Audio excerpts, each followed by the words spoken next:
For more than 100 years, economists held a simple belief: the bigger the company, the bigger the paycheck. This idea, known as the employer size wage effect, shaped how we understood the world of work and pay. It was almost taken for granted that working for a large employer meant better wages, more security, and greater opportunities. But now, a groundbreaking study from Germany has challenged this long-standing rule, forcing economists to rethink what really determines our wages. The researchers found that inside large companies with many branches or locations, the size of your individual workplace doesn't actually affect your pay at all. Whether you're clocking in at a sprawling factory or sitting in a tiny satellite office, your paycheck remains the same, no matter how big or small your immediate surroundings. This surprising zero employer size wage effect isn't just a statistical oddity. It impacts millions of workers at multi-establishment firms, which together account for nearly half of all private sector jobs in the United States. So, if the size of your local office or factory doesn't determine your wage, what does? What's really driving your earnings? The answer lies in the way these companies operate. They're guided by centralized strategies and decisions made at the top, not by local market pressures or the size of your workplace. To truly understand what shapes your paycheck, you have to look beyond the factory floor or office cubicle, and instead turn your attention to the boardroom, where the real decisions are made. Multi-establishment firms, think McDonald's, Starbucks, Volkswagen, operate across countless locations, all under one powerful corporate umbrella.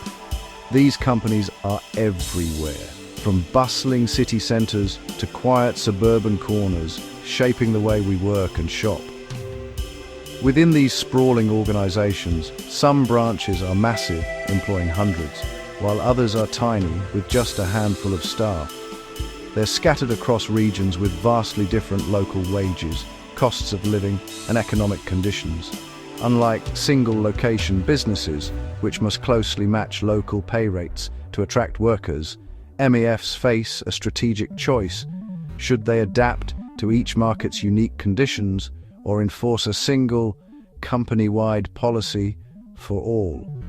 Increasingly, these firms are choosing unity, standardizing pay and benefits across all locations, regardless of local wage differences or economic pressures.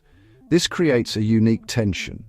Should a company act as a collection of many local businesses, each responding to its own market, or as one unified national brand with a single identity?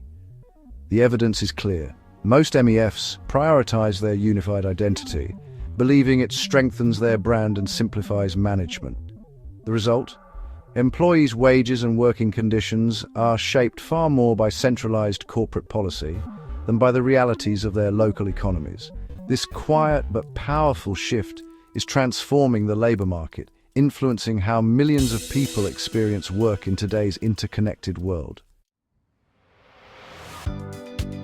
Why do big firms ignore local wage differences? It's about fairness, simplicity, and brand.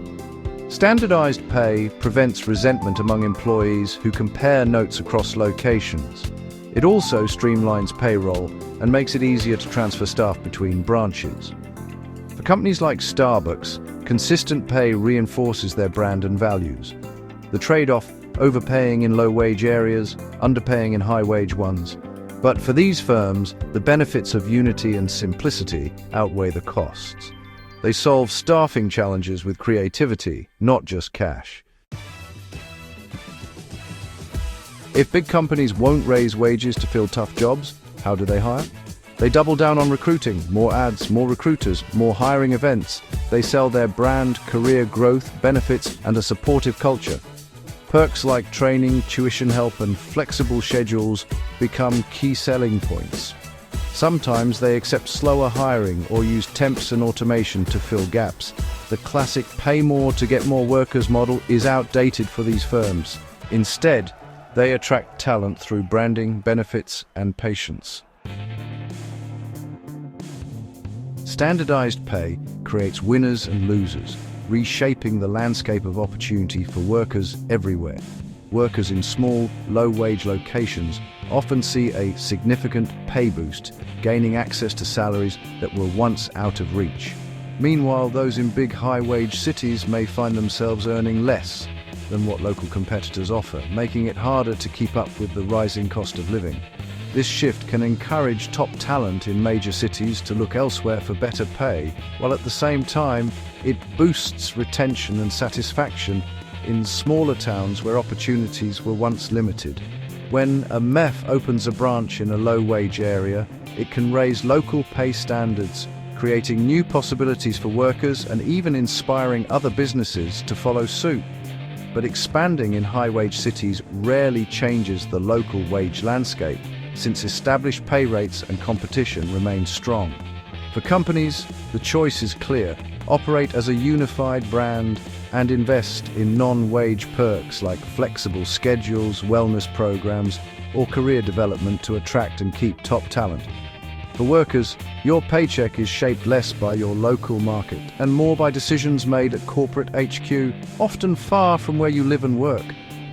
The modern labor market is being redrawn, not by local competition, but by the strategies of the world's biggest firms, changing how we think about careers, opportunity, and the future of work.